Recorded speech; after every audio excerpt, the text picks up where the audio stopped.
Hello everyone, good morning. চলুন আজ আপনাদের সাথে শেয়ার করে নেব আমার নিজের হাতে বানানো কিছু জিনিস।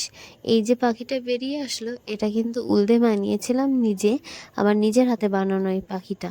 আর এই যে ঠোঁট এবং চোখ দেখছেন, এটা হচ্ছে ঠোঁটটা বানিয়েছি কাগজ দিয়ে, আর চোখটা হচ্ছে কালো টিপ দিয়ে। আর এই যে ডিমগুলি, এগুলোর মধ্যে টিকটিকি যে বাচ্চাদের খাবার পাওয়া যায় না, ওইগুলো ছিল আর কি, সেটা দিয়েই আমি বানিয়েছি আর ডিমটা। আর এই যে জিনিসটা, এটা ছিল দর্জির দোকানে যে সুতো থাকে না, ওইগুলো কেটে ছোট ছোট রিং আকারে কেটে তারপর এটা বানানো হয়েছে। কেমন হয়েছে জানাবেন। আর এটা হচ্ছে খরগোশ, এটাও কিন্তু উল দিয়েই বানিয়েছি, উলের কাজ করা হয়েছে।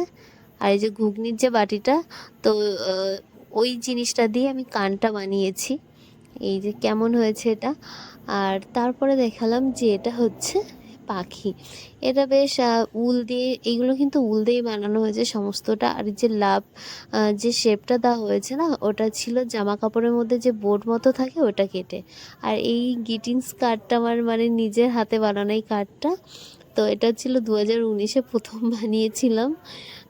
তখন একটা নেশা ছিল আর কি হাতের কাজের ওপরে, এটা করব সেটাই, যে প্রজাপতিগুলো বানিয়েছি সব কিন্তু নিজের হাতে।